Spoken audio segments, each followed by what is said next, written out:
أنت نور من نور الله أنت جود من جودي. கருதப்படுகிறது. நாம் யாராவது கபரை வணங்குகின்றோம் என்று எந்த முஸ்லிமாவது சொல்வாரா? உண்மையை நீங்கள் சொல்லுங்கள். உண்மையை ஒரு முஃமின் சொல்வாரா? நான் கபரைத்தான் வணங்க செல்கின்றேன் என்று எந்த முஃமினாவது யாராவது சொல்லி நீங்கள் கேள்விப்பட்டிருக்கிறீர்களா? ஆனால் இன்றைக்கு மூச்சுக்கு 300 தடவை சொல்கிறார்கள் கபரு வணங்கி, கபரு வணங்கி, கபரு வணங்கி என்று மூச்சுக்கு 300 தடவை சொல்கிறார்கள். யார் சொல்கிறார்? அங்கே செல்லக்கூடியவர் யாராவது ஒருவர் சொல்வாரா? சொல்லுங்கள். நான் கபரை வணங்குவதற்காகத்தான் செல்கிறேன், கபரை வணங்குவதற்காகத்தான் மதீனாவுக்கு செல்கிறேன் என்று யாராவது ஒருவர் சொல்வாரா? யாரையும் குறை சொல்வதற்காக சொல்லப்படவில்லை. இன்றைக்கு பிரச்சாரங்கள் எப்படி மார்க்கத்திலே செய்யப்படுகிறது என்பதற்காக சொல்கிறேன். மதீனா அதனால் தான் புனிதமாக இருக்கிறது. மதீனா நபிகள் நாயகம் தான் உச்சக்கட்டத்திலே இருப்பார்கள். எங்க இருப்பாங்க? மகாமம் மஹ்மூதா என்ற உயர்ந்த சொர்க்கத்திலே இருப்பார்கள். எனவே நபிகள் நாயகத்தை புகழ்றது தப்பே இல்லைங்க, தப்பே இல்லை. என்ன உச்சக்கட்டமா என்ன புகழ்ந்துட போறா? என்ன தப்பான வார்த்தையை சொல்லிட போறா? நபிகள் நாயகம் கடவுள்னா சொல்லிட போறோம்? அப்படி யாராவது சொல்ற ஒரு முஸ்லீம் இருக்காங்களா? அப்படி சொல்லக்கூடிய ஒரு முஸ்லீமை நீங்கள் காட்டுங்கள் பார்ப்போம். நபிகள் நாயகத்தை கடவுள்னு சொல்லிட போறாங்களா? அல்லாஹ்னு சொல்லிட போறாங்களா? இல்ல எங்கேயாவது நபிகள் நாயகத்துக்கு கோயில் கட்டிட போறாங்களா? இல்லை. நபிகள் நாயகத்தை புகழாத வாயிருந்து என்ன பயன்? நபிகள் நாயகத்தை புகழாத நாக்கிருந்து என்ன பயன்? நபிகள் நாயகத்தினுடைய பெயரை சொல்லாத நாக்கிருந்து, நாவிருந்து, நாடி நரம்புகள் இருந்து என்ன பயன்? என்ன பயன்? நபிகள் நாயகத்தினுடைய பெயரை சொல்ல முடியவில்லை, ஸலவாத்தை சொல்ல முடியவில்லை. கோடான கோடிகள் நபிகள் நாயகத்தினுடைய பெயரை உலகம் உச்சரித்துக் கொண்டிருக்கின்றது என்று நியூஸ் பேப்பர்களிலே எழுதி வைத்திருக்கிறார்கள். எத்தனை கோடி? 16 கோடிக்கும் மேலே நபிகள் நாயகத்தினுடைய பெயரை நாவளவிலே உச்சரித்துக் கொண்டிருக்கிறார்கள், பெயராக சூட்டி வைத்திருக்கிறார்கள். கெட்டுப்போன கவிதைகளுக்கு பித்து பிடித்து இன்னைக்கு நாமும் தான் அலைகிறோம். சில பாடல்களை கேட்கிறோமே, அந்த பாட்டெல்லாம் கேட்பாங்க. பஸ்ல ஏறி உட்கார்ந்த உடனே அந்த மாதிரி பாட்டை போடுங்க, அந்த மாதிரி பாட்டை போடுங்க, கொஞ்சம் பயணம் ஸ்லோவா போகட்டும், சுமூத்தா போகட்டும். இன்னைக்கு எல்லா இடத்துலையும் டிவி வந்தாச்சு, எல்லா இடத்துலையும் வந்தாச்சு. எங்கே இசை கேட்காமல் இருக்கின்றோம், எங்கே பாடல் கேட்காமல் இருக்கின்றோம். ஆனா நபிகள் நாயகத்தை பாடக்கூடிய கவிதை மட்டும் வேண்டாம். ஆனால் நபிகள் நாயகத்தை பாடக்கூடிய கவிதை மட்டும் வேண்டாம். நீ பாடின கவிதைகள்லாம் என் காதுல கேட்டுச்சு, மிகப்பெரிய கவிதைகள். இந்த வார்த்தைகள்லாம் என்னுடைய உள்ளத்தை குளிர வைத்து விட்டது. உடனே நபிகள் நாயகம் என்ன தெரியுமா செய்யறாங்க? தாம் மேல போத்தி இருந்த அந்த போர்வையை தூக்கி, தாம் மேல வச்சிருந்த அந்த போர்வையை தூக்கி கஅப் இப்னு ஸுஹைர் இப்னு அபீ ஸல்மாவுக்கு பொன்னாடை போத்துகிறார்கள். போத்தி விட்டு சொன்னார்கள், ஹாதா கஸீது, ஹாதா கஸீதத்து, இதுவல்லவா அழகிய கவிதை, இதுவல்லவா அழகிய கவிதை. அப்படிப்பட்ட கவிதைகளைத்தான் இன்றைக்கு வேண்டாம் என்று சொல்கிறார்கள். கஅப் இப்னு அபீ ஸுஹைர் இப்னு அபீ ஸல்மா பாடிய அந்த நபிகள் நாயகத்தை அன்றைக்கு அவர் பாடிய அந்த கவிதையிலே அவர் இந்தியாவை குறிப்பிட்டு கூட சொல்கிறார். எப்படி சொல்கிறார்? நபியே நாயகமே ல நூருன், நீங்கள் வெளிச்சம், நீங்கள் ஒளி. எப்படிப்பட்ட ஒளி தெரியுமா? உரையிலே இருந்து உருவப்பட்ட இந்தியாவினுடைய வாளிலே இருந்து ஒரு வெளிச்சம் வருமே, ஒரு பேரொளி ஏற்படுமே. அப்படிப்பட்ட இந்தியாவினுடைய வாளிலே இருந்து வரக்கூடிய ஒரு பேரொளி வெளிச்சம், பட்டொளி கத்தையிலே இருந்து ஒரு வெளிச்சம் வீசுமே. அத்தகைய வெளிச்சத்திற்கு சமமானவர்கள், ஒரு வீரமான ஒரு ஆள் நீங்கள். நீங்கள் மணித்தப அல் ஹுதா, உங்களுக்கு யார் நேர்வழி காட்டுவானோ அந்த இறைவனுடைய பாதையிலே நீங்கள் வந்துவிடுங்கள் என்று ரோம் நாட்டு பேரரசரை பார்த்து நபிகள் நாயகம் கடிதம் எழுதினார்களே, அந்த கடிதம் எங்கே இருந்து சென்றது? மதீனாவிலே இருந்து சென்றது. அப்ப மதீனா புனிதமாக இல்லாமல் இருக்குமா? பாரசீக மன்னருக்கு கடிதம் எழுதினார்கள். அல்லாஹு தஆலா எந்த ரூமை பார்த்து இவர் ரோம் பேரரசின் மீது சத்தியமாக ஒரு நாள் நிச்சயமாக அது அழிந்தே போகும் என்று சொன்னானோ, எந்த அழிவை நபிகள் நாயகம் முன்கூட்டியே சொல்லிவிட்டு சென்றார்களோ, உங்கள் ராஜாங்கம், உங்கள் ராஜ்யம், உங்கள் பேரரசு தான் இந்த உலகத்தை நிச்சயமாக வாழ வைக்கும் என்று நபிகள் நாயகத்தை பார்த்து அல்லாஹு குர்ஆனிலே வர்ரூம் என்று சத்தியமிட்டு சொன்னானோ, அந்த பேரரசுகளை எல்லாம் எதிர்த்து நபிகள் நாயகம் மதீனாவிலே இருந்துதான் ஆட்சி செய்தார்கள். இன்றைக்கும் அங்கே இருந்துதான் ஆட்சி செய்து கொண்டிருக்கிறார்கள். இன்றைக்கும் அங்கே இருந்துதான் ஆட்சி செய்து கொண்டிருக்கிறார்கள். நபிகள் நாயகத்தினுடைய பெயரை சொல்வது பரக்கத், நபிகள் நாயகத்தினுடைய பெயரை சொல்வது பரக்கத், நபிகள் நாயகத்தினுடைய பெயர் சொல்லக்கூடிய சபைகளை அமர்வது பரக்கத். நபிகள் நாயகத்தினுடைய பெயரை சொல்லக்கூடிய சபைகளை போய் உட்கார்ந்து முஹம்மது என்ற பெயரை கேட்டுக்கொண்டே இருந்தார், அது ஒரு பரக்கத்.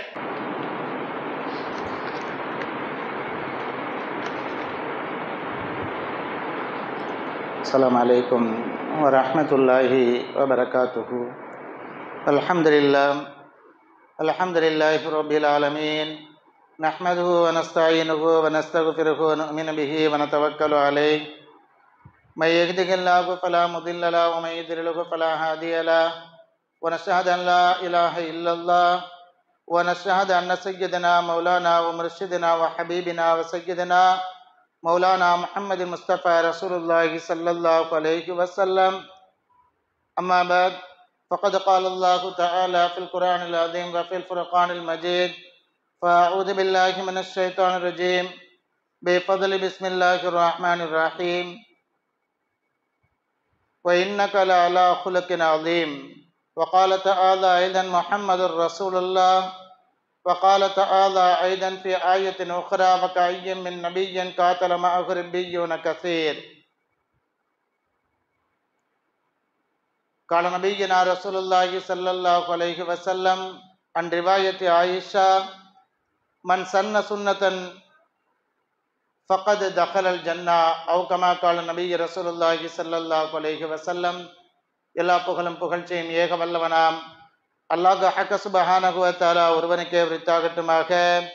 அறிவுக்கட்டா முடிவுகளையும் முடிவுக்கட்டா பிரச்சனைகளையும் குதர்க்கமான குழப்பங்களையும் ஒருங்கே அரசு ஆராய்ந்து நன்முடிவு கண்ட நானிலத்திற்கோர் நாயகமாம் நபிகள் நாயகமாம் நற்குணத்தின் தாயகமாம் நமது தலைவர் முத்து முஹம்மது நபி ரசூலுல்லாஹி ஸல்லல்லாஹு அலைஹி வஸல்லம் அன்னவர்களின் மீதும் அன்னவர்களால் வானில் மின்னுகின்ற நட்சத்திரங்கள் வானத்து தாரகைகள் என்று போற்றப்பட்ட சத்திய சகாபாக்களின் மீதும் தாபியன்கள் தாபியன்கள் நாதாக்கள் வலியுல்லாக்கள் அல்லாஹ்வுடைய நல்லடியார்களாகிய நம் அனைவர்களின் மீதும் அல்லாஹ்வுடைய வற்றா கருணையும் காருண்யமும் அல்லாஹ்வுடைய அன்பும் அருளும் என்றும் எப்பொழுதும் எந்நாளும் என்று நிலவட்டுமாக.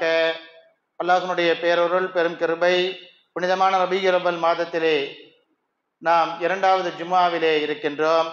அல்லாஹ் ஹக்க சுப்ஹானஹு வ தஆலா நம்முடைய பிரார்த்தனைகளை தொழுகைகளை இபாதத்துகளை வணக்க வழிபாடுகளை பரிபூர்ணமாக நம்மிடத்திலிருந்து ஏற்றுக்கொண்டு இம்மையிலும் மறுமையிலும் அதற்கு நிரப்பமான நற்கொடைகளை அருள் பாக்கியங்களை வாரி வழங்கி அருள்பாலிப்பானாக.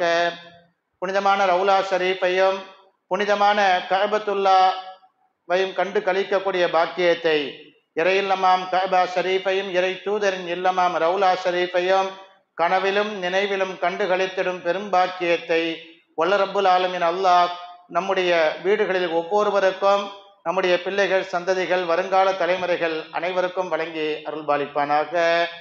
மக்காவிற்கும் மதினாவிற்கும் வாழ்வில் ஒருமுறையேனும் செல்லக்கூடிய பாக்கியத்தை வாழ்வில் ஒருமுறையேனும் மக்கா நகரிலே உள்ள மண்ணை மிதிக்கக்கூடிய பாக்கியத்தை வாழ்வில் ஒருமுறையேனும் மதினாவிலே வீசக்கூடிய காற்றை சுவாசிக்கக்கூடிய பாக்கியத்தை மக்காவிலே மதினாவிலே அமர்ந்து சாப்பிடக்கூடிய தூங்கக்கூடிய படுத்து உறங்கக்கூடிய அங்கே நம்முடைய கால்களை பதிக்கக்கூடிய பாக்கியத்தை வல்ல ரப்புல் ஆலமீன் அல்லாஹ் நம்மில் ஒவ்வொருவருக்கும் தந்து அருள்பாலிப்பானாக. மக்காவிலே வாழ்வது மதினாவிலே பிரவேசிப்பது மதினா என்ற பெயரை சொல்வது கூட பாக்கியங்களில் ஒன்றுதான்.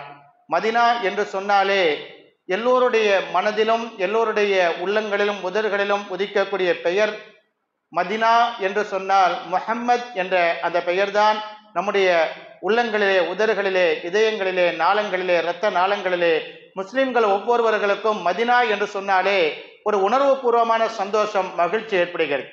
இஸ்லாமிய வரலாற்றிலே வெகு சொற்ப காலங்களிலே தான் அந்த ஊர் அறியப்படுகிறது. 10 ஆண்டுகள் தான் அந்த ஊர் மதினாவிலே நபிகள் நாயகத்தால் அங்கே அறிமுகப்படுத்தப்பட்டது. ஆனால் அந்த 10 ஆண்டுகள் உலகம் அழியும் வரை அந்த ஊரை நினைக்கக்கூடிய பாக்கியத்தை பெரும் பாக்கியத்தை அந்த ஊருக்கு அல்லாஹு தஆலா கொடுத்து விட்டான். மதினா என்று சொன்னால் யஸ்ரிப் என்று பெயர் இருந்தது. மதினாவுடைய பழைய பெயர் யஸ்ரிப். யகூதிகள் வாழ்ந்த ஊர் தான் அந்த ஊர். மதினாவை சுற்றிலும் யூதர்கள் நிறைந்திருந்த ஊர். யூதர்கள் அதிகமாக வாழ்ந்த ஒரு ஊரிலே நபிகள் நாயகத்தை வரவேற்று அந்த ஊரிலே நபிகள் நாயகத்தை வாழ வைத்து அழகு பார்த்ததின் காரணமாக இன்று வரை மதினா நினைவிலே நிற்கிறது. எல்லோருடைய உள்ளங்களிலும் உதடுகளிலும் மதினா என்ற பெயர் நினைவிலே நிழலாடுகிறது என்று சொன்னால் அது நபிகள் நாயகத்தை சங்கைப்படுத்தியதன் காரணமாக, நபிகள் நாயகத்தை கண்ணியப்படுத்தியதன் காரணமாக, நபியை வரவேற்று தன்னுள் தங்க வைத்ததின் கொண்ட காரணத்தினால், இன்னும் சொல்ல போனால் நபி அங்கே வாழ்ந்து கொண்டிருப்பதன் காரணத்தினால்தான் மதினா என்ற அந்த பெயருக்கு உச்சக்கட்ட உபசரிப்பு இருக்கிறது. உச்சக்கட்ட உபசரிப்பு இருக்கிறது. கோடான கோடி ஊர்களும் கோடான கோடி நாடுகளும் நகரங்களும் உலகத்திலே உண்டு. நாம் பார்த்திருப்போம். நம் ஊர் போன்று எத்தனையோ ஊர்கள் இருக்கிறது. ஒரு காலத்திலே மதினாவும் ஐயம்பேட்டை போன்றுதான் இருந்தது. ஒரு காலத்திலே மதினாவும் தஞ்சாவூர் போன்றுதான் இருந்தது. ஒரு காலத்திலே மதினாவும் மதுரையை போன்றுதான் இருந்தது. ஒரு காலத்திலே மதினாவும் திருநெல்வேலியை போன்றுதான் இருந்தது. ஒரு காலத்திலே மதினாவும் சென்னையை போன்றுதான் இருந்தது. ஆனால் சென்னைக்கு, மதுரைக்கு, திருநெல்வேலிக்கு இல்லாத பாக்கியம் எல்லாம் மதினாவிற்கு கிடைத்திருக்கின்றது என்று சொன்னால் அது பூமான் நபி ஸல்லல்லாஹு அலைஹி வஸல்லம் அவர்களுடைய உடலை தாங்கிக் கொண்டதின் காரணத்தினால்தான் மதினாவிற்கு இத்தகைய பாக்கியம் கிடைத்திருக்கிறது. இத்தகைய பாக்கியம் கிடைத்திருக்கிறது. அருள் பாக்கியம் வேற ஏதாவது ஒரு ஊருக்கு கிடைத்திருக்கிறதா? சில பேர் சொல்வார்கள், நான் எந்த ஊர்ல மௌத்தானாலும் சரிதான், என் உடலை கொண்டு போய் எங்க ஊர்ல அடக்கம் பண்ணிருங்க. நான் எந்த ஊர்ல மௌத்தானாலும் சரிதான். ஷில்லாங் மேகாலயாவில் மௌத்தானவர், ஷில்லாங் மேகாலயாவில் மௌத்தானவர் தனி பிளேட்ல கொண்டு வந்தாங்க உடலை. நான் யாரை சொல்கிறேன் என்று உங்களுக்கு தெரியும். மேதகு பாரத குடியரசுத் தலைவராக இருந்தவர் அப்துல் கலாம் எங்க பேச போன இடத்துல மேகாலயாவில் அவருடைய வஃபாத், நின்று பேசிக்கொண்டிருந்த ஸ்டேஜிலேயே வஃபாத்து. யாருக்காவது இப்படி ஒரு வஃபாத்து கிடைக்குமா? பேசிக்கிட்டே இருக்கிறார், அப்படியே வஃபாத்து. ஆனா அவருடைய உடலை எங்கே கொண்டு வராங்க? ராமநாதபுரம் ராமேஸ்வரத்திலே உள்ள பேய்கரும்பு என்ற இடத்திற்கு தனி விமானத்திலே. எத்தனை பெரிய பாக்கியமாக இருக்கட்டும். ஆனால் நபிகள் நாயகம் எங்கே வஃபாத்தானார்களோ அந்த வீட்டுல அப்படியே அங்க அடக்கம் பண்ணாங்க. சொல்ல மௌத்தாயிட்டாங்க. எந்த வீட்டுல வாழ்ந்துகிட்டு இருந்தாங்க? ஆயிஷா நாயகியுடைய வீடு. அபூபக்கர் சித்திக் ரலியல்லாஹு அன்ஹு அவருடைய மகளை திருமணம் முடித்து எந்த வீட்டிலே ஆயிஷா நாயகியை தங்க வைத்திருந்தார்களோ அந்த வீட்டிலே வாழ்ந்து வந்தார்களோ, 10 ஆண்டுகளாக எந்த வீட்டிலே குடியிருந்து வந்தார்களோ அந்த வீட்டுல வச்சுதான் வஃபாத்து, மௌத்து. அதே வீட்டுல தான் அங்க அடக்கம் பண்றாங்க. நபிகள் நாயகத்தினுடைய வஃபாத்தை எந்த வீட்டிலே கஃன் தஃபன் செய்யப்படுகிறது? எங்கே இன்றைக்கு மஸ்ஜித் நபவி என்ற பெரிய பள்ளிவாசல் கட்டி எழுப்பப்பட்டிருக்கிறதோ, எந்த பள்ளியிலே சிலர்கள் தொழமாட்டோம் என்று அடம் பிடிக்கிறார்களோ, கபறுகள் இருந்தால், அடக்கஸ்தலம் இருந்தால், முன்னோர்களை, மூதாதையர்களை, எங்க வாப்புவா இருந்தாலும் சரிதான், அவங்களை அடக்கம் பண்ண இடத்துல நான் தொழமாட்டேன் அப்படின்னு சொல்லக்கூடியவர்கள் சிலர்கள் இன்றைக்கு உலகத்திலே இருக்கிறார்கள். உலகத்திலே இருக்கிறார்கள். அந்த பள்ளிக்கு தொலை போக மாட்டாங்க. ஏங்க தொலை போக மாட்டீங்க? அங்க கபர்லாம் இருக்குங்க, அங்க அடக்கஸ்தலம்லாம் இருக்குங்க. அங்க போய் யாராவது தொழுவாங்களா? தொழுதோம்னா அடக்கஸ்தலத்துக்கு முன்னாடி தொழுகிற மாதிரி ஆயிருங்க. யாரும் அவங்கள வணக்கம் பண்ற மாதிரி ஆயிருங்க. நான் கபரு வணங்கியாக மாறிவிடுவேன் என்று சொல்லக்கூடியவர்கள் இன்றைக்கு உலகத்திலே சிலர்கள் இருக்கிறார்கள். சில கூட்டங்கள் அதற்காக உருவாக்கப்பட்டிருக்கிறது. பல கோடிகள், பல லட்சங்கள் அதற்காக செலவு செய்யப்படுகிறது. அந்த பிரச்சாரத்தை செய்வதற்காக, அந்த பிரச்சாரத்தை செய்வதற்காக பல லட்சங்கள் செலவு செய்யப்படுகிறது. எதற்காக? கபரு வணங்கியாக நான் மாறிவிடுவேன் என்று சொல்வதற்காக பல லட்சங்கள், பல கோடிகள் செலவு செய்யப்படுகிறது. சரி, செலவு செய்யட்டும். அப்ப மதினாவுல போய் நீங்க தொழ மாட்டீங்களா? மதினாவுடைய பள்ளிவாசல்ல நீங்க இறைவணக்கத்தை நிறைவேற்ற மாட்டீர்களா? அங்க போய் முன்னாடி தக்பீர் கட்டினா அங்க கபரு தான் இருக்குது. 3 கபர் இருக்குது, 3 கபர் வச்சிருக்கிறாங்களே. நடுவிலே நபிகள் நாயகம் ஸல்லல்லாஹு அலைஹி வஸல்லம் அவருடைய கபரு, வலதுபுறத்திலே அபூபக்கர் நாயகம், இடதுபுறத்திலே உமர் நாயகத்தினுடைய கபரு, 3 கபரை அங்கே வைத்துக் கொண்டுதான் நாம் தொழுகின்றோம். அதற்கு முன்னால் தொழுதால் என்ன சொன்னாங்க தெரியுமா? என் வீட்டிற்கும் என் மிம்பருக்கும், என் வீட்டிற்கும் நடுவிலே, அதாவது மிம்பருக்கு இதுக்கு இடையில இருக்கக்கூடிய அந்த இடம் எதுவாக இருக்கும்? ரவுலான்னு சொன்னாங்க. சொர்க்கம். சொர்க்கம் எங்க இருக்குன்னு யாராவது பார்த்திருக்கீங்களா? சொர்க்கத்துல தொழுத பாக்கியம் உங்களுக்கு கிடைக்குமா? எங்க தொழுங்கன்னாங்க. நான் எங்க நின்று தொலை வச்சனோ, எந்த இடத்துல என்னை அடக்கம் பண்ண ரசூலுல்லாஹ்க்கு தெரியாமையா இருக்கும்? நபிகள் நாயகத்திற்கு தெரியாமல் இருக்குமா நம்முடைய கபர் அங்கேதான் வரப்போகிறது என்று? அங்கே சொன்னார்கள், என் கபருக்கு, என்னுடைய மிம்பருக்கும் நடுவிலே இருக்கக்கூடிய அந்த இடம் ரவுலா என்று சொன்னார்கள், சொர்க்கம் என்று சொன்னார்கள். அந்த இடத்துல 2 ரக்காத் தொழுவதற்கு இன்னைக்கு போட்டி நடக்கு. இன்னைக்கு உலகத்துல போட்டி நடக்கு. அவங்க லைன் பை லைனா வரிசையா நிக்க விட்டு தான் போலீஸ் பல எஸ்கார்டெல்லாம் வச்சு நிப்பாட்டி வச்சு ஒரு கூட்டம் முடிந்து தொழுகைக்கு அதுக்கப்புறம் இன்னொரு கூட்டத்தை அனுப்புறாங்க. ரவுலாங்கிற இடத்துல ஹஜ்ஜுடைய நேரத்திலே தொழுகைக்கான பாக்கியம் கிடைக்கவே கிடைக்காது. ஹஜ்ஜு செய்ய போனவங்க எல்லாம் இந்த ரவுலாவை பார்க்கவே முடியாது. அங்க உட்கார்ந்துருக்கவங்க எழுந்திருக்கவே மாட்டாங்க. அங்கேயே அப்படியே உட்கார்ந்து மவுத்து வந்தாலும் பரவாயில்ல, என் மவுத்து இந்த இடத்துல வரட்டும் அப்படின்னு சொல்லக்கூடிய பாக்கியவான்கள் எல்லாம் இருக்கிறார்கள். நபிகள் நாயகம் நினைச்சு பாருங்க. இதுக்கு முன்னாடி மதினான்னு ஒரு ஊர் நமக்கு தெரியுமா? கிபி 6ஆம் நூற்றாண்டுக்கு முன்னால் மதினாங்கிற ஊர் ஐயம்பேட்டை போன்றுதான், தஞ்சாவூரை போன்றுதான், நான் சொன்னது போன்று சென்னையை போன்றுதான். ஆனால் இன்றைக்கு மதினா உலகளவில் அறியப்படுகிறது என்று சொன்னால் நபிகள் நாயகம் அங்கே தங்க வைக்கப்பட்டதினால், நபிகள் நாயகம் 10 ஆண்டுகள் அங்கே வாழ்ந்ததினால், நபிகள் நாயகத்தினுடைய புனிதமான கபர் அங்கே இருப்பதினால் தான் மதினா இன்றைக்கு புனிதமாக கருதப்படுகிறது. நாம் யாராவது கபரை வணங்குகின்றோம் என்று எந்த முஸ்லிமாவது சொல்வாரா? உண்மையை நீங்கள் சொல்லுங்கள். உண்மையை ஒரு முஃமின் சொல்வாரா? நான் கபரைத்தான் வணங்க செல்கின்றேன் என்று எந்த முஃமினாவது யாராவது சொல்லி நீங்கள் கேள்விப்பட்டிருக்கிறீர்களா? ஆனால் இன்றைக்கு மூச்சுக்கு 300 தடவை சொல்கிறார்கள் கபரு வணங்கி, கபரு வணங்கி, கபரு வணங்கி என்று மூச்சுக்கு 300 தடவை சொல்கிறார்கள். யார் சொல்கிறார்? அங்கே செல்லக்கூடியவர் யாராவது ஒருவர் சொல்வாரா? சொல்லுங்கள்.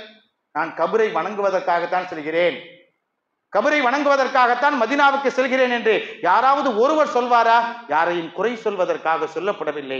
இன்றைக்கு பிரச்சாரங்கள் எப்படி மார்க்கத்திலே செய்யப்படுகிறது என்பதற்காக சொல்கிறேன். மதீனா அதனால்தான் புனிதமாக இருக்கிறது. மதீனாவை பேசிக்கிட்டே இருக்கலாங்க.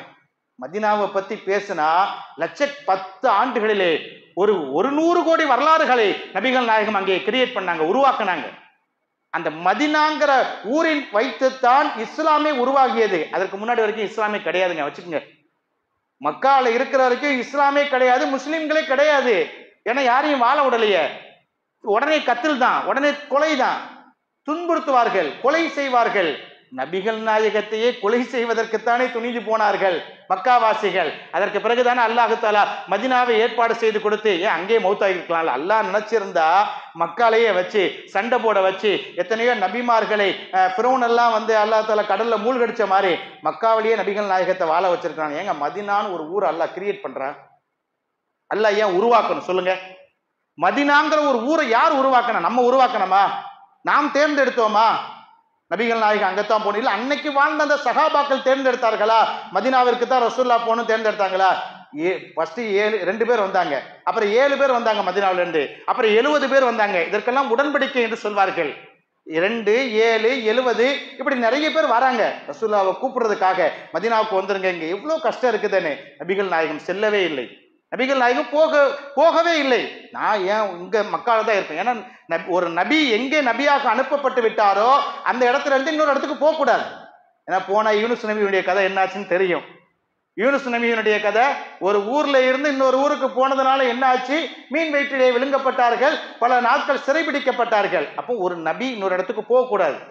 அப்போ யாருடைய உத்தரவை நபிகள் நாயகம் வெயிட் பண்ணிட்டே இருக்கிறாங்க? மக்கால இருந்து வெளியே போறதுக்காக அல்லாஹ் உத்தரப்படும். ஃபஹாஜர, இப்ப அல்லாஹ் உத்தரவு போடுகிறான், நபியே ஐயக்குத்துலு, அவர்கள் உங்களை கொலை செய்வதற்காக முடிவெடுத்து விட்டார்கள், உங்களை தீர்த்து கட்டுவதற்காக முடிவெடுத்து விட்டார்கள். நீங்க மக்காவில இருந்து மதீனாவுக்கு போங்க. அல்லாஹ் உத்தரவு போட்டான். இப்ப அல்லாஹுடைய உத்தரவு குர்ஆனிலே வந்ததற்கு பிறகுதான் நபிகள் நாயகம் எங்க இருந்து எங்க போறாங்க? மக்காவிலே இருந்து மதீனாவுக்கு போற. எத்தனையோ பேர் கூப்பிட்டு, எத்தனையோ தலைவர்கள் கூப்பிட்டு, எவ்வளவோ தலைவர்கள் அபிசீனியாக்கு ஹிஜ்ரத்துக்கு போனாங்க. முதல்ல 70 பேர் அபிசீனியாக்கு அனுப்பி வச்சாங்க. தன்னுடைய மருமகன் உஸ்மான் ரலியல்லாஹுடைய தலைமையில தன்னுடைய மகளையும் சேர்த்து அனுப்பி வச்சாங்க. அந்த மன்னர் இஸ்லாத்தை ஆதரித்து கொண்டார், பெரிய மன்னர். அவங்க கூப்பிட்டு கூட அங்கெல்லாம் போகல. இஸ்லாத்திற்கு ஒரு ஆதரவு கிடைக்க ஒரு மன்னரை கூப்பிடுகிறார், போகவில்லை. ஒரு மன்னருடைய ஆதரவையே நபிகள் நாயகம் எதிர்பார்க்கவில்லை. மதீனாவுக்கு போனாங்க 10 ஆண்டுகள். மதீனாவிலே 632 கிபி 632 6ஆம் நூற்றாண்டிலே மதீனாவுக்கு போய் வாழ்ந்தார்கள். 10 ஆண்டுகள் தான். அந்த 10 ஆண்டுகள் தான் இன்றைக்கு உலகத்திலே நம்பர் 1 தலைவராக நபிகள் நாயகத்தை நிறுத்தி வைத்திருக்கிறது. நீதியிலே, நீதம் செலுத்துவதிலே, வாழ்வதிலே, வழிகாட்டுவதிலே, பல் துலக்குவதிலே, செருப்பணிவதிலே, இன்னும் எத்தனையோ விஷயங்களிலே, குழந்தை பெற்றெடுப்பதிலே, குழந்தையை பெற்று வளர்ப்பதிலே, திருமணம் முடித்து வைப்பதிலே, திருமணம் முடித்தால் மருமகளோடு எப்படி வாழ வேண்டும் என்பதிலே, இப்படி பல்வேறு பிரச்சனைகளை எல்லாம் மதீனாவிலே தான் நபிகள் நாயகம் தீர்வு காண்கிறார்கள். நபிகள் நாயகம் வாழ்ந்து காண்பிக்கிறார்கள். அந்த 10 ஆண்டுகள் வாழ்க்கை தான் நபிகள் நாயகத்தை இந்த உலகத்திற்கு ஒரு தலைவராக எடுத்து காட்டியது. சாதாரண தலைவராக இல்ல, அரசியல் பேசக்கூடிய அரசியல் வித்தகராக நபிகள் நாயகத்தை அந்த 10 ஆண்டுகள் தான் உருவாக்கி காட்டியது. பல்வேறு மன்னர்களுக்கு கடிதம் எழுதுகிறார்கள். ரோம், கிஸ்ரா, பாரசீகம் போன்ற மன்னர்களுக்கெல்லாம் நபிகள் நாயகம் மதீனாவிலே இருந்துதான் கடிதம் எழுதினார்கள், மக்காவிலே இருந்து எழுதவில்லை. ரோம் நாட்டு பேரரசுக்கு கடிதம் எழுதுகிறார்கள், இஸ்லாத்தை ஏற்றுக்கொள்ளுங்கள், மணி தப அல் ஹுதா, உங்களுக்கு யார் நேர்வழி காட்டுவானோ அந்த இறைவனுடைய பாதையிலே நீங்கள் வந்துவிடுங்கள் என்று ரோம் நாட்டு பேரரசரை பார்த்து நபிகள் நாயகம் கடிதம் எழுதினார்களே, அந்த கடிதம் எங்கே இருந்து சென்றது? மதீனாவிலே இருந்து சென்றது. அப்ப மதீனா புனிதமாக இல்லாமல் இருக்குமா? பாரசீக மன்னருக்கு கடிதம் எழுதினார்கள்.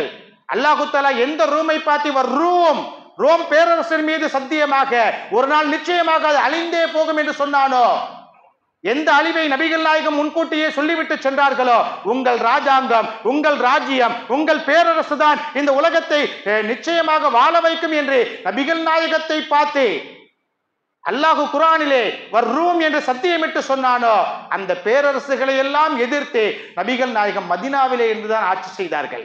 இன்றைக்கும் அங்கே இருந்துதான் ஆட்சி செய்து கொண்டிருக்கிறார்கள்.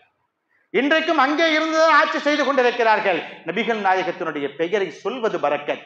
நபிகள் நாயகத்தினுடைய பெயரை சொல்வது பரக்கத். நபிகள் நாயகத்தினுடைய பெயர் சொல்லக்கூடிய சபைகளை அமர்வது பரக்கத். நபிகள் நாயகத்தினுடைய பெயரை சொல்லக்கூடிய சபையிலே போய் உட்கார்ந்து முஹம்மது என்ற பெயரை கேட்டுக்கொண்டே இருந்தார். அது ஒரு பரக்கத். எங்கோ இருந்து வந்தார் கஅப் இப்னு ஸுஹைர் இப்னு அபீ ஸல்மா. அவர் இஸ்லாத்தை வெறுத்து கொண்டிருந்தார். மக்காவிலே வாழ்ந்தார். மக்காவினுடைய குறைஷிகள் நபிகள் நாயகத்தை கொலை செய்ய வேண்டும் என்று சொன்னார்களே, அந்த அடிப்படையிலே இஸ்லாத்தை வெறுத்தவர் தான் கஅப் இப்னு ஸுஹைர் இப்னு அபீ ஸல்மா. அவர் இஸ்லாத்தை வெறுத்தார். நபிகள் நாயகத்தை கொலை செய்வதற்கே துணிந்தார். இப்போ புஜைர்ங்கிற அவருடைய சகோதரர் கடிதம் எழுதுகிறார். இங்கே ஓடி ஒளிஞ்சிருக்கிறாங்க. மக்காவுடைய வெற்றிலாம் வந்தாச்சு. இப்போ ரசூல்லா மதீனாவில் அரசாங்கம் செய்து கொண்டிருக்கிறார்கள். ஓடி ஒளிந்து விட்டார். இப்போ புஜைர் அவருடைய சகோதரர், அவருடைய கூட பிறந்த உடன் பிறந்த சகோதரர் புஜைர் மதீனாவிலே இருந்து கடிதம் எழுதுகிறார். உன்னை நபிகள் நாயகம் மன்னித்து விடுவார். உன்னை நபிகள் நாயகம் மன்னித்து விடுவார். நீ வா, நான் சொல்றேன். நபிகள் நாயகத்தினுடைய அரசாங்கத்திற்கு கூட்டு போகிறேன். மஸ்ஜித் நபவிக்கு கூட்டு போகிறேன். நீ நபிகள் நாயகத்தை கொலை செய்வதற்கே நீ திட்டம் தீட்டி இருந்தாலும் சரிதான், நீ மதீனாவுக்கு வா, நபிகள் நாயகம் உன்னை மன்னித்து விடுவார்கள். இப்ப கஅப் ரலியல்லாஹ் மதீனாவிற்கு வருவதற்கு முன்னால் அபூபக்கர் நாயகத்திடத்திலே கேட்கிறார்கள், என்னை ரசூல்லா மன்னிப்பாங்களா? நான் எவ்வளவு பாவங்கள் செய்திருக்கிறேன், எவ்வளவு கொடூரங்கள் செய்திருக்கிறேன், எவ்வளவு சூழ்ச்சிகள் செய்திருக்கிறேன், என்னை நபிகள் நாயகம் மன்னிப்பார்களா? அதெல்லாம் பயப்படாதீங்க, நீங்க புறப்பட்டு வாங்க. புஜைர் ரலியல்லாஹ் கடிதம் எழுதி விட்டாங்க. இப்ப கஅப் ரலியல்லாஹ் கடிதம் சேர்ந்து விட்டது. இப்ப அபூபக்கர் நாயகத்திடத்துல கஅப் ஸுஹைர் இப்னு அபீ ஸல்மா கேட்கிறார். அதெல்லாம் பயப்படாதீங்க, வாங்க. மதீனாவுக்கு வருகிறார். எங்கோ இருந்தவர், மக்காவினுடைய மிகப்பெரிய தலைவர். அவங்க குடும்பம் எப்படி தெரியுமா? மிகப்பெரிய கவிஞர் குடும்பம். இன்னைக்கு பாரதியாரை, பாரதிதாசனை, திருவள்ளுவரை தமிழகம், தமிழ்நாடு எப்படி கொண்டாடி கொண்டிருக்கின்றதோ அது போன்ற ஒரு தலைவர் தான் கஅப் இப்னு ஸுஹைர் இப்னு ஸல்மா. மிகப்பெரிய கவிஞர். திருவள்ளுவர் சொன்னா தமிழ்நாட்டுக்கு தெரியாம இருக்குமா? அது போன்ற ஒரு கவிஞர் கஅப் இப்னு ஸுஹைர் இப்னு அபீ ஸல்மா. இப்ப அங்க இருந்து மக்காவில் இருந்து வர்றார். மிகப்பெரிய திட்டங்கள் அரசுக்கு எதிராக, நபிகள் நாயகத்துக்கு எதிராக தீட்டியவர். மக்காவிலே இருந்து மதீனாவுக்கு புறப்பட்டு வரார். அவர் வந்து அபூபக்கர் சித்திக் ரலியல்லாஹு பார்த்த உடனே, சரி வாங்க ரசூலுல்லாஹ் பார்க்க போவோம். மதீனாவுக்குள்ள நுழைகிறார். எங்க நுழைகிறாரு? மதீனாவுக்குள்ள நுழைஞ்ச உடனே அபூபக்கர் சித்திக் ரலியல்லாஹு கையை பிடிச்சிக்கிட்டு மஸ்ஜித் நபவிக்கு கூட்டு வராங்க. ரசூலுல்லாஹ் அங்க கிபிலாவை முன்னோக்கி நபிகள் நாயகம் சஹாபாக்களுடைய தோழர்களோடு ஒன்று சேர்த்து இருக்கிறார்கள். அப்பந்தான் கஅப் இப்னு ஸுஹைர் இப்னு அபீ ஸல்மா கவிதை பாடுகிறார். சாதாரண வார்த்தைகள்ல பேசினா நபிகள் நாயகத்திட்ட மன்னிப்பு கேட்க முடியாது. நாம ஒரு உயர்ந்த கவிதைகளை பாடுவோம். அதுல இந்தியாவை கூட சொல்றாருங்க.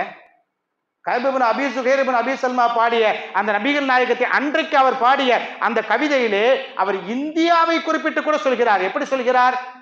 நபியே நாயகமே லநூருன், நீங்கள் வெளிச்சம், நீங்கள் ஒளி. எப்படிப்பட்ட ஒளி தெரியுமா?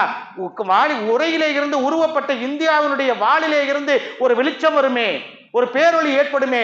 அப்படிப்பட்ட இந்தியாவினுடைய வாளிலே இருந்து வரக்கூடிய ஒரு பேரொளி வெளிச்சம், பட்டொளி கத்தியிலே இருந்து ஒரு வெளிச்சம் வீசுமே.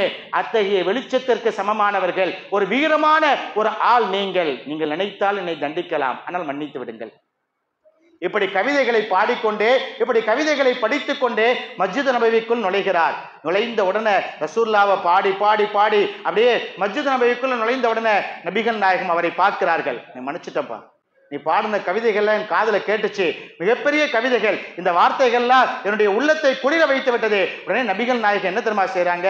தாம் மேல போத்தி இருந்த அந்த போர்வையை தூக்கி, தாம் மேல வச்சிருந்த அந்த போர்வையை தூக்கி கஅப் இப்னு ஸுஹைர் இப்னு அபீ ஸல்மாவுக்கு பொன்னாடை போத்துகிறார்கள். போத்தி விட்டு சொன்னார்கள், ஹாதா கஸீதத்துல் புர்தா, ஹாதா கஸீதத்துல் புர்தா. இதுவல்லவா அழகிய கவிதை, இதுவல்லவா அழகிய கவிதை. அப்படிப்பட்ட கவிதைகளைத்தான் இன்றைக்கு வேண்டாம் என்று சொல்கிறார்கள். குர்ஆனே கவிதைக்கு சமம் என்றுதான் நபிகள் நாயகம் சொல்லிவிட்டு சொன்னார்கள். ஆனால் கெட்ட கவிதைகள் கூடாதுதான், கெட்ட வார்த்தையே கூடாதாங்க, கெட்ட வாழ்க்கையும் கூடாதுதான். எல்லாத்துலயும் கெட்டது இருக்குதான் செய்யுது, அதுக்காக வாழாம போயிட முடியுமா? கெட்டதுன்னா எல்லாத்துலயும் கெட்டது இருக்கத்தான் செய்யும். பிளஸ் மைனஸ் எல்லாத்துலயும் உண்டுதான். அதுல என்ன கவிதையில மட்டும் கெட்டது? சில நேரத்துல நபிகள் நாயகம் சொன்னாங்க, கவிதையை வெறுத்து சொன்னாங்க. அது எப்போ சொன்னாங்க? மக்காவில இருக்கும்போது சொன்னாங்க. ஏன்னா மக்காவாசிகள் எல்லாம் கெட்டு போன கவிதைகளுக்கு பிடித்து போய் அலைந்தார்கள். கெட்டுப்போன கவிதைகளுக்கு பித்து பிடித்து இன்னைக்கு நாமும் தான் அலைகிறோம். சில பாடல்களை கேட்கிறோமே, அந்த பாட்டெல்லாம் கேட்பாங்க. பஸ்ல ஏறி உட்கார்ந்த உடனே அந்த மாதிரி பாட்டை போடுங்க, அந்த மாதிரி பாட்டை போடுங்க, கொஞ்சம் பயணம் ஸ்லோவா போகட்டும், ஸ்மூத்தா போகட்டும். இன்னைக்கு எல்லா இடத்துலயும் டிவி வந்தாச்சு, எல்லா இடத்துலயும் வந்தாச்சு. எங்க இசை கேட்காமல் இருக்கின்றோம், எங்கே பாடல் கேட்காமல் இருக்கின்றோம். ஆனா நபிகள் நாயகத்தை பாடக்கூடிய கவிதை மட்டும் வேண்டாம். ஆனால் நபிகள் நாயகத்தை பாடக்கூடிய கவிதை மட்டும் வேண்டாம். பிளைட்ல ஏறி உட்கார்ந்த உடனே முன்னாடி டச் பண்றோம், நல்ல பாட்டா இருக்கா போட்டு கேட்கிறோம். அவன் வேற இதை வேற கொடுத்துட்றான். அவங்கவுங்க ஒவ்வொரு பாட்டு கேட்டுக்கிட்டு காதல மாட்டக்கூடிய மிஷினை வேற கொடுத்துட்றான். அதுல போட்டுக்கிட்டு நமக்கு பிடிச்ச பாட்டெல்லாம் கேட்கிறோம். ஆனா நபிகள் நாயகத்தை பாடக்கூடிய பாட்டு மட்டும் வேண்டாம். ஆனா நபிகள் நாயகத்தை பாடக்கூடிய பாட்டு மட்டும் வேண்டாம். எத்தகைய பேச்சுக்கள், எத்தகைய விமர்சனங்கள். ஆக அல்லாஹுவை நாம் பயந்து கொள்ள வேண்டும். நபிகள் நாயகத்தை பற்றி அல்லாஹுவை புகழ்கிறான். வரஃபஅனா லக திக்ரக், நபியே உம் புகழை நாம் வானளவு உயர்த்தி வைத்திருக்கின்றோம், வானளவு உயர்த்தி வைத்திருக்கின்றோம். இன்னக லஅலா குலுகின் அலீம், உங்களை போன்ற ஒரு நற்குணவாதி உண்டா? உங்களை போன்ற ஒரு நற்குணவாதி உண்டா? ஏங்க அல்லாஹ் அப்படி சொல்லணும்? எந்த முதலாளியும் தொழிலாளியை பாராட்டவே மாட்டாங்க, பாராட்டினா அப்படி படுத்துருவா அப்படிங்கிறதுக்காக. ஆனா நபிகள் நாயகத்தை பற்றி அல்லாஹ்வே பாராட்டுகிறான், அல்லாஹ்வே பாராட்டி சொல்கிறான். எத்தனை எத்தனை வார்த்தைகள் குர்ஆனிலே நபிகள் நாயகத்தை பற்றி. ஹரீசுன் அலைக்கும் பில் முஃமினீன ரഊஃபுர் ரஹீமுன், அல்லாஹ்விற்கு சொல்லக்கூடிய பெயரை நபிகள் நாயகத்தை பார்த்து அல்லாஹ் சொல்றான். முஃமின்கள் மீது நீங்கள் பொறுமையாக இருக்கிறீர்கள், அவர்களுடைய குற்றங்களை மன்னிக்கிறீர்கள், குறைகளை மன்னிக்கிறீர்கள், அவங்கள் மீது உங்களை மாதிரி ஒரு இதமாக நடக்கக்கூடிய ஆள் யாருமே இல்லைங்க. யார் சொல்றா? அல்லாஹ் சொல்றான். எவ்வளவு மன்னித்தார்கள், எவ்வளவு தவறுகளை மன்னித்தார்கள். கஅப் ரலியல்லாஹு மன்னிச்சிட்டாங்களே, மன்னிச்சு இஸ்லாத்தை ஏத்துக்கிட்டாங்களே. மிகப்பெரிய கவிஞரை, நற்குணவாதி நபிகள் நாயகத்தை போன்று யாரும் இல்லை. நபிகள் நாயகத்தை புகழாத வாயிருந்து என்ன பயன்? நபிகள் நாயகத்தை புகழாத நாக்கிருந்து என்ன பயன்? நபிகள் நாயகத்தினுடைய பெயரை சொல்லாத நாக்கிருந்து, நாவிருந்து, நாடி நரம்புகள் இருந்து என்ன பயன்? என்ன பயன்? நபிகள் நாயகத்தினுடைய பெயரை சொல்ல முடியவில்லை, ஸலவாத்தை சொல்ல முடியவில்லை. கோடான கோடிகள் நபிகள் நாயகத்தினுடைய பெயரை உலகம் உச்சரித்துக் கொண்டிருக்கின்றது என்று நியூஸ் பேப்பர்களிலே எழுதி வைத்திருக்கிறார்கள். எத்தனை கோடி? 16 கோடிக்கும் மேலே நபிகள் நாயகத்தினுடைய பெயரை நாவளவிலே உச்சரித்துக் கொண்டிருக்கிறார்கள், பெயராக சூட்டி வைத்திருக்கிறார்கள். எனவே நபிகள் நாயகம் தான் உலகத்தின் உச்சக்கட்டம், உலகத்தின் உச்சக்கட்டம். உலகம் அழியும் வரை, உலகம் அழிந்ததற்கு பிறகும் கூட மகாமம் மஹமூதா என்று உயர்ந்த சொர்க்கத்திலே யாருங்க இருப்பா? யார் இருப்பா? நபிகள் நாயகம் தான் இருப்பாங்க. அவங்களுக்கு கீழே தான் எல்லாருமே. ஆதம் அலைஹிஸ்ஸலாத்து வஸ்ஸலாம்ல இருந்து எல்லா நபிமார்களும் நபிகள் நாயகம் தான் உச்சக்கட்டத்திலே இருப்பார்கள். எங்க இருப்பாங்க? மகாமம் மஹமூதா என்ற உயர்ந்த சொர்க்கத்திலே இருப்பார்கள். எனவே நபிகள் நாயகத்தை புகழ்றது தப்பே இல்லைங்க, தப்பே இல்லை. என்ன உச்சக்கட்டமா என்ன புகழ்ந்துட போறோம்? என்ன தப்பான வார்த்தையை சொல்லிட போறோம்? நபிகள் நாயகம் கடவுள்னா சொல்லிட போறோம்? அப்படி யாராவது சொல்ற ஒரு முஸ்லீம் இருக்காங்களா? அப்படி சொல்லக்கூடிய ஒரு முஸ்லீமை நீங்கள் காட்டுங்கள் பார்ப்போம். நபிகள் நாயகத்தை கடவுள்னு சொல்லிட போறாங்களா? அல்லாஹ்னு சொல்லிட போறாங்களா? இல்ல எங்கேயாவது நபிகள் நாயகத்துக்கு கோயில் கட்டிட போறாங்களா? இல்லைங்க, யாரும் கட்ட மாட்டாங்க. அதனால் நபிகள் நாயகத்தை புகழ்வதில் எந்த விதமான தவறான எண்ணமோ தவறான கருத்தோ கிடையாது. அதனால் ஒரு ஃபங்க்ஷன் வந்தா கொண்டாடி சாப்பாடு தாங்க முதல்ல. யாரையாவது ஒரு ஆளை பத்தி புகழ்றேன்னா, ஒரு கல்யாணம், ஒரு காது குத்து, ஏதாவது ஃபங்க்ஷன்னா சாப்பாடு தான். நபிகள் நாயகத்தினுடைய பிறப்புக்கே நம்ம சாப்பாடு போடாட்டா, நபிகள் நாயகத்தினுடைய பிறப்புக்கே நம்ம சாப்பாடு போராட்டா வேற எந்த பிறப்புங்க கொண்டாட போறா? எனவே நினைவிலே கொள்ளுங்கள், நபிகள் நாயகத்தை பேசுவதிலே புகழ்வதிலே எந்த தவறும் இல்லை. அவர்களை புகழிக்கொண்டே இருக்கலாம், பேசிக்கொண்டே இருக்கலாம். அந்த பெயர் உங்களை சொர்க்கத்திற்கு அழைத்து செல்லும் என்பதை நினைவிலே கொண்டு அல்லாஹ் அத்தகைய பாக்கியத்தை நம் எல்லோருக்கும் தந்து அருள்பாலிப்பானாக.